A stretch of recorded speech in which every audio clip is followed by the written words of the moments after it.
Hey, what is up guys? It's your boy Speed here, and today I thought this would be a cool little video. Instead of just looking at one game or one replay like I usually do, I'm gonna look at a couple of the games that Team Tickles has recently played, a team that has really been performing extremely well as of late. And I wanna look at 3 plays that they made in their games that particularly impressed me. I'm gonna explain why these plays are impressive and how you can implement them into your games as well, and let's get into it.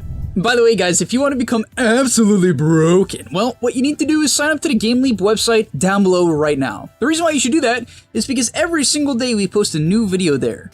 Content that you simply just will never get on YouTube, we post every single day to the website. It's really top tier stuff. I'm very proud of what I make over there. We also have other creators, many of my great friends who are top tier Dota players, creating guides about different heroes, different roles, different items, skill builds, talent builds, everything you need to know to get to the next rank. So if you feel a little bit lost, you're a little bit stuck, click the link down below. I'll see you guys there. And now let's get into the video.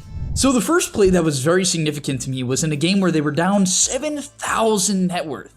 Quite significant, huh? Yeah, definitely quite the lead from Team Liquid here. So they're behind by a lot. And really, this is something I've been learning more and more, even from a friend of mine who's been helping me out. But you gotta call your shots. You have to know the targets you can burst. This is crucial, especially when you are losing. When you're ahead, often the best thing to do when you're ahead, in a lot of circumstances, is to go for the safest kill. It's to go for the player that is most out of position. The reason for that is it keeps you in position. However, when you are behind, sometimes you have to take more risk. You have to find the target that you can burst. Okay, so in this game, what would be an example of that? Well, let's take a look at the items. Jakiro, potentially, has an Aether Lens, right? So, potentially no defensive item. Beastmaster, okay, technically no defensive item, so potentially burstable. Qua, I would say 2 defensive items, arguably, in the Kaya Sanj and Yules, as well as a Nether Shawl. Mirana, definitely a difficult hero to burst. You would definitely require a Fiend's Grip because of Yules and Leaps. And TA. Well, the main concern about TA would absolutely be her psionic projection, which allows her to TP out. So if you guys were Team Tickles, who would you say is the most valuable target you can burst? It's TA, right? It's definitely TA. Beastmaster, you know, he's the offlaner, not that farmed. If we look at the net worth, it's this TA. Extremely high net worth, however, definitely burstable. And we're gonna see in this clip here, I wanna look at it from Boom's perspective on the Invoker. He's going on Mickey, right? His vision here is Mickey. However, he knows Mickey isn't a great target. Now they throw some spells at Mickey. They force out his Yules. They're kind of just messing with him, right? He purges the Vessel. He purges the Cold Snap. However, they know that they aren't going to kill him. Now, out of the corner of his eye, and what I have to imagine is a call from Durantio, he immediately turns towards the TA, pops his drums, and now is going to shift over to the TA. Because of this deafening blast and the help from the Invoker, they're able to take down the TA. And that is so impressive to me. Like, that's one of those plays that you're only ever going to see high MMR players make. Because most players in their team fights tunnel vision on one hero. Guys, you can't do this. You have to know who you can kill based on items. Let me repeat that. You have to know who you can kill based on items. Now, levels matter as well, but generally items are going to give you a very clear idea of how farmed and strong someone is. And the TA, right, Matama Man definitely, I wouldn't say went a greedy build. This is pretty standard, but he has no BKB and they punish it. So the next clip we're gonna watch is a very explosive movement into Liquid's triangle. This is a different game. And the reason why this play was so significant is this is one you can easily replicate in your pubs. Now, I say easily, but it's pubs. At the end of the day, watch this clip, guys, okay? So it's a very even game right now. Liquid is only barely ahead. In fact, it's bouncing between the net where they literally are even. 18 minutes into the game here. Very close game.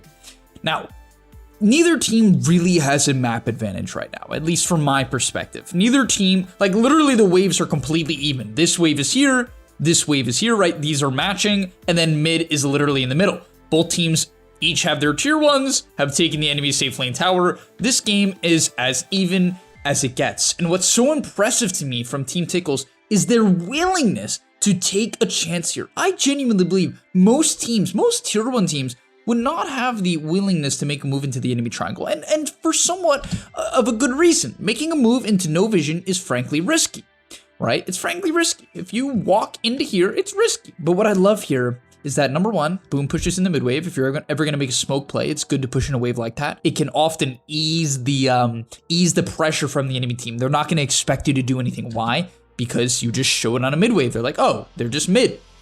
But what they do is they scan, they place a ward, and with no hesitation, they jump. No hesitation, they jump. And I'm sure they communicated, hey, if we bump into Leshrac or Luna, we're gonna Ravage. If we bump into, like, let's say, you know, a Disruptor or a Weaver, maybe we'll just try to go for a Storm Orchid instead, something less committal. But I love this play. It's such a hard committal play, a clear play, and it immediately transitions into Roshan. On top of that, funny enough, the Mars was even on the bottom side of the map. You can see Liquid didn't expect that at all. They were not even remotely ready for that. And it transitions into a Roshan. Yes, they don't have Ravage, but with no Luna, Liquid cannot fight. They will not fight, and they get an Aegis on a Storm. Man, so how do you transition that into your games? What should you be thinking about? The main things I want you guys to think about is number one, most of the time, the enemy team is not ready. Okay, they are not together. They are not coordinated, watching out for a smoke. Players are not good enough for that. So if you are the one guy in your pub who occasionally manages to rally the troops and get his team to smoke, especially during the nighttime, it's a great time, with a ward, you're going to own, right? Just to repeat this one more time as we watch a bit of a team fight breakout here. When you are playing your pubs, when your team can Rosh, which is another skill you have to develop, understanding when your team comp can Rosh and being aware of it, when you identify this, if you can make a smoke play at the same time of when your team can Rosh and smoke towards Roshan, right? So push the mid wave and then smoke towards Roshan. If you're on Dire, you smoke into their triangle. If you're on Radiant, you smoke into their jungle, right? One or the other, doesn't really matter. Either way works. That's the point. If you can do this, you're gonna be much more like Team Tickles and much less like, I don't know, your average pub. All right, and let's end the video here with a fantastic clip. This is like, I don't know how intentional this is. I'm gonna be real with you guys, but as I'm watching this game, I'm like, I don't know if this play from Boom, and I know I focused on Boom a lot, but I mean, this play here, if this is like intentional, I mean, what it does is so significant, is so cool that I have to point it out. So, all right, let's get into it. Boom wants to play around these wards. So the general layout of the map right now, as their TA is dead, is the Ember is going to push out mid, sometimes bottom with bots, the Spirit Breaker's pushing in top, and the supports are kind of like lingering in this area. You can clearly tell that with these wards, this is generally where they want to play right now, right? This is an idea I always try to push in my videos. Play the wards, guys. You know, if you can see things, you can cast your spells first. When you cast your spells first, you can then disengage after casting your spells and, you know, kind of rinse, repeat, and win the trade over time because you're casting spells and they're not. But as we get into this clip here, he's playing the ward. Now, what I like about this clip is he understands it's very difficult for him to die this game. So because of that, I love the adjustment just from Boom, right?